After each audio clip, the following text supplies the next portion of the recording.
Critics say mild UK sanctions on Russia don't match promises. Britain promised to hit Russia with powerful sanctions over its military confrontation with Ukraine. London, Britain promised to hit Russia with powerful sanctions over its military confrontation with Ukraine. But the slim sheaf of measures announced by Prime Minister Boris Johnson has disappointed allies and critics alike. The UK has slapped asset freezes and travel bans on 3 wealthy Russians and sanctioned 5 Russian banks in response to President Vladimir Putin's decision to recognize 2 breakaway regions of eastern Ukraine and to authorize sending in what he called peacekeeping troops. Johnson says there will be more to come if there is a full-scale Russian invasion. But many say the current measures are too little, and further sanctions will come too late. If not now, then when? Opposition Labour Party leader Keir Starmer asked the Prime Minister on Wednesday.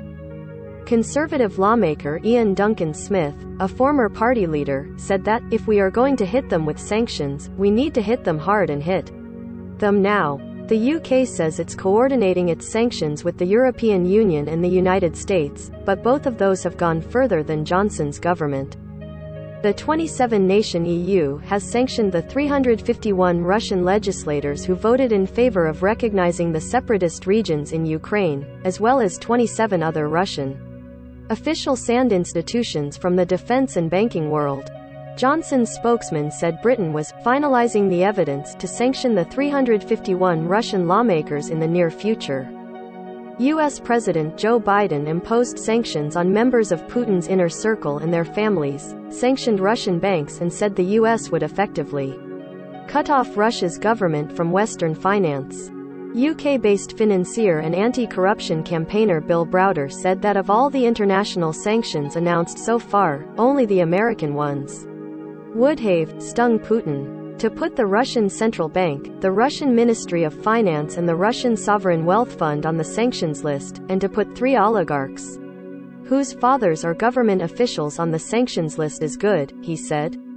Thank God for the US, because nobody else is doing anything of any value.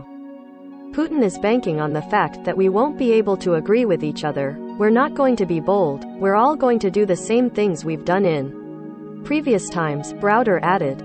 In another blow to Putin, Germany on Tuesday halted certification of the Nord Stream 2 gas pipeline from Russia. The British government has been one of the loudest in calling for Europe to reduce its dependence on Russian oil and gas, which accounts for only a tiny fraction of the UK's supply. It hasn't been so quick to wean Britain off Russian money, which has flowed into Britain for years, soaking up properties, businesses and sports teams. In a 2020 report, Parliament's Intelligence and Security Committee said that since the 1990s Britain has welcomed Russian money, and few questions, if any, were asked about the provenance of this considerable wealth. There are a lot of Russians with very close links to Putin who are well integrated into the UK business and social scene, and accepted because of their wealth, the report said. Transparency campaigners say the governing Conservatives have received £2 million, $2.7 million, in donations from people linked to Russia since Johnson became Prime Minister in 2019. The party says all its donors are registered UK electors, as the law demands. The UK has recently given itself legal tools to root out the dirty money that has led to London being dubbed a laundromat for ill-gotten gains. But experts say it has scarcely used them. Further powers are planned in an economic crime bill, but that won't come before autumn at the earliest. Thomas Main, a visiting fellow at the international affairs think tank Chatham House, said Britain's anti-corruption powers meant that anybody involved in bribery, misappropriation of assets or human rights abuses can be sanctioned. But I think to have a genuine effect, we really need to see dozens and dozens of names, and not just 3, he said.